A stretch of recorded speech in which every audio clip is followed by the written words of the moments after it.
top 3 low stakes poker hacks to make you more money than you ever dreamed imaginable at low stakes and give you the best chance at moving up in stakes as well. So stay tuned, especially for number 3. You guys are gonna love to hear number 3 because it's very, very crucial and important. Number 1, size up your value hands, especially versus recreational players. So that's a skill in itself to recognize who the recreational players are. When you're playing live poker, it's easier because you get to see faces. If they're really old, you can kind of just assume. When you're playing online, sometimes it can be a little bit harder, especially if there's no HUDs. But recognizing who the recreational players are and versus those guys, you basically want to size up your value hands and then you want to size down your bluffs. In general, recreational players are not as capable of making hero folds. Or pretty much no one knows it hard enough to lay down an 8 on this flop. You say that, but Duhamel finds a fold.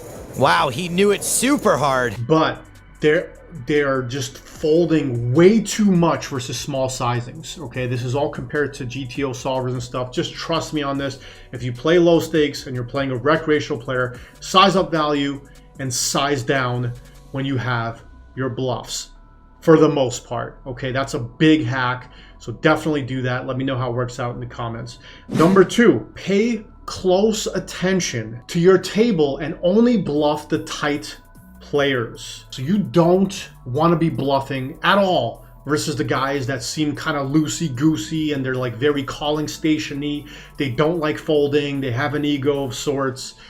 Those are not the guys you want to bluff. Those are the guys that always think you're bluffing. They're like, oh, he has to have a bluff this time. Or I'll call him, like, he can't always have it, and they'll call you down, right? So you want to pay close attention before you make any big bluffs when you're at a low stakes table. Who are the guys that seem like they would make a big fold? Again, in live, this is a lot easier. The guys are like huffing and puffing and they just fold every single hand. When you're playing online, it's a little bit more challenging. And it takes maybe a little bit more time. And if you don't have a HUD especially, it gets a little bit more difficult.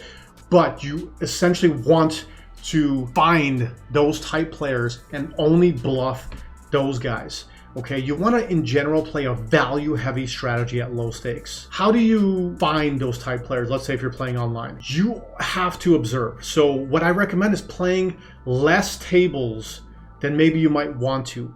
So especially if you're just getting started out in poker, definitely keep it to like 2 or 3 tables, just so you can be very observant of every single player, write down notes and things like that. All the stuff helps tremendously. So make sure you're doing that. You're gonna be successful if you're doing that, because a lot of people at low stakes poker, they'll just start playing too many tables. Like, let's say, like, whether you're playing a spin and go or a cash game or whatever, just playing like 6, 7, 8 tables or whatever. That's just too many, guys, because when you're playing that many tables, you're not really picking up what you need to be picking up from your opponents. You're not taking full advantage of the recreational players. You're not taking full advantage of the weaker regulars that you're playing. You're not taking advantage of anything because all that stuff is being missed. You really want to play 2 or 3 tables maximum when you're playing at low stakes. Even mid stakes is my recommendation. So keep the table count low. That's just a bonus kind of hack. That's not the third hack. It's just a bonus one. So let's get to the third one, and which I think is one of the most important ones. So you want to play tighter pre-flop ranges. So whatever GTO is telling you to do, whatever pre-flop charts you have, maybe play a little bit tighter than those. And I'll tell you why. A lot of those borderline hands, let's call it, that GTO plays pre-flop are kind of break-even-ish, okay? But when you're playing low stakes, you have to account, this is specifically also for kind of, it's actually specific to low stakes cash games, this specific point. But then I'll get to spin and goes and MTTs and what you should do after that as well. So for cash games specifically, you want to play tighter ranges because every hand that you play is getting raked. When you're playing a hand that's like borderline, kind of break-even-ish, slightly winning, and you factor in that when you play this hand and somebody calls you and you take a flop, there's going to be rake involved, and especially at low stakes where the rake is higher, you might want to skip out on those hands, and that's a huge hack for low stakes cash, honestly, guys. Tighten up your ranges pre-flop, be value heavy, do that. Okay, so now let's quickly touch onto like spin and goes and MTTs. In spin and goes, I would say you still want to be probably a little bit tighter, because especially when you're playing spin and goes on a site that doesn't have a HUD, you want to be a little bit tighter. They're not going to know you're going to be a little bit tighter, and those break-even-ish hands are kind of break-even anyways, right? So you don't want to be in a position where you're going to be playing a break-even hand versus like a stationary opponent or anything like that. So you really want to get to a place where you're going to be playing a rock-solid strategy at low stakes. The most important thing is not making mistakes. And the same goes for MTTs. Let's say you're playing low-stakes MTTs. Same goes for that.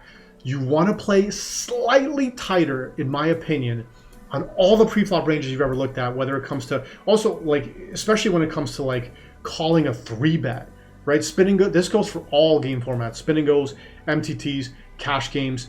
When you're calling a 3-bet, because people are 3-betting too tight, and then also when it comes to 4-betting, you want to be a little bit more value heavy there. So you want to be more value heavy in all aspects of the game when it comes to low stakes poker. You don't want to be that guy that's just like playing too many hands and bluffing too many pots. Trust me, I've seen this everywhere in the casinos, online games, whatever it is. If you're that guy, the problem is everyone kind of knows you're that guy, you know. And in cash games, you get brutalized because you're just paying more rake.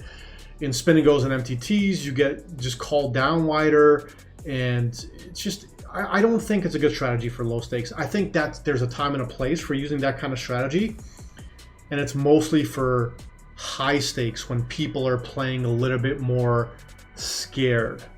Okay, there's a lot of more scared money at the tables, and you can take advantage and be very bluff heavy and use like a very bulldozing kind of strategy. But when it comes to low stakes poker, a lot of the recreationals you're playing, they don't give a shit. It's just, you know, it's not a lot of money for them. They're just like, I'll just call and just see what he has. That could be the mindset for some of your opponents that are going to play at low stakes.